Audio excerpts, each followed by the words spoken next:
हरे कृष्णा हरे कृष्णा।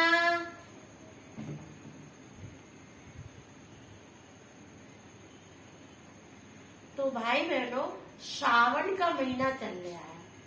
तो श्रावण में बहुत भीड़ होती है। जैसे आजकल कावड़ वालों की बहुत भीड़ लगी हुई है, यात्रियों की बहुत, स्नान करने वालों की काफी भीड़ होती है। एक दिन पार्वती मैया शंकर जी से बोली कि प्रभु जी सारे तुम्हारे भक्त हैं कि इनमें कोई पापी भी है, ये सारे ही आपके भक्त हैं। तो भोलेनाथ बोले कि पार्वती जी अब ये जवाब तो हम तुम्हें, एक हमारी बात मान लो तो जवाब तुम्हें हम वही चल के देंगे, हमारे साथ चलना पड़ेगा। बोले प्रभु जी कहाँ चलना पड़ेगा? कि वही गंगा पे चलना पड़ेगा। तो बोले चलो, और लेकिन शर्त ये है कि आप कुछ बोलेगी नहीं, शांत सुनेगी, आप बोलना नहीं है आपको कुछ भी। तो उन्होंने बोला ठीक है प्रभु जी। तो शंकर जी और पार्वती गंगा के किनारे भिखारी कोड़ी बन के बैठ गए। तो पार्वती तो बड़े ही सुंदर, बहुत सुंदर, और शंकर जी कोड़ी बन के बैठ गए। जो भी यात्री आए और कोई रुपया 2 रुपया डाले चले जाए, रुपया 2 रुपया डाले चले जाए।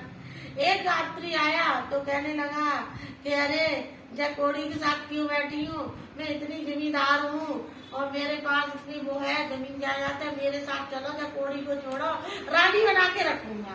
दूसरा आया कि भैया मेरे पास, मैं फलाने शहर का राजा हूँ, तुम्हें रानी बना के रखूंगा, मेरे साथ चलो, इस कोड़ी को छोड़ो।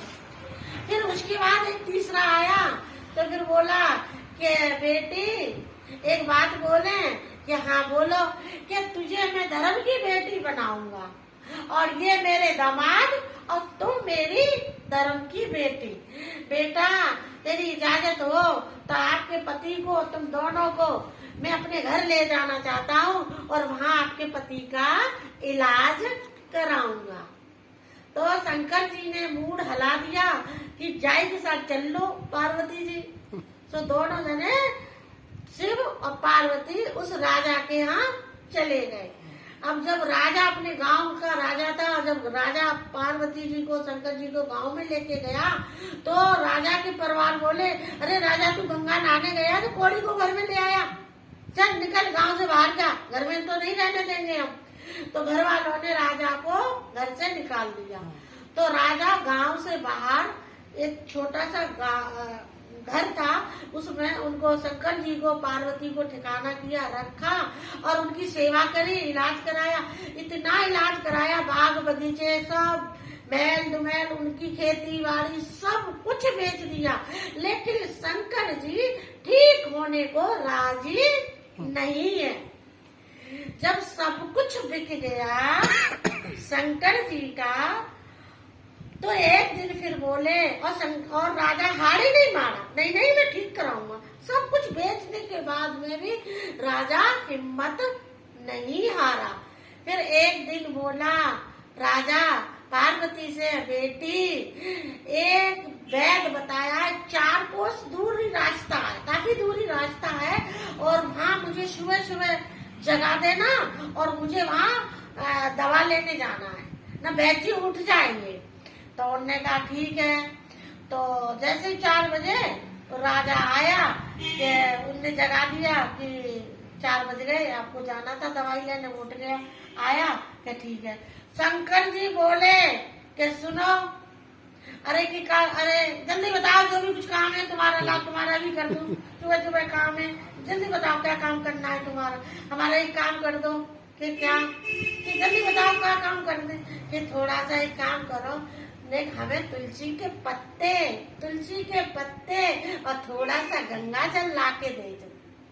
अब राजा बोला अब इनको कैसे मना करें, ला पहले इन्हीं का काम कर देते हैं। इनको तुलसी के पत्ता, गांव में गया, गांव से तुलसी के पत्ते लाए, गंगा जल मांग के लाए और कहा कि जे लो जल्दी, अब पकड़ो, अब मुझे जाना है वैद्य जी को दवाई लेने, वैद्य जी उठ जाएंगे। तो शंकर जी बोले एक काम करो, ये तुलसी के पत्ते गंगा जल में डाल के मेरे ऊपर छींटे मार दो। तो गंगा जल में तुलसी के पत्ते छींटे मारे तो विराट रूप शंकर भोले बाबा अपने विराट रूप में हर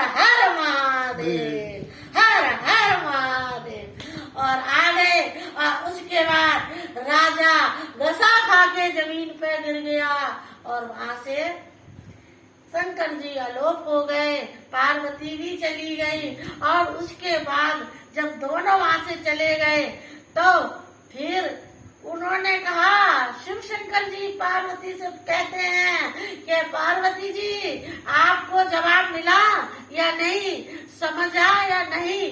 कि नहीं प्रभु, कि देखो आप मुझसे पूछ रही थी पापी कौन है और धर्मी कौन है, इसमें सभी तुम्हारे धर्मी हैं कि इनमें कोई पापी भी है?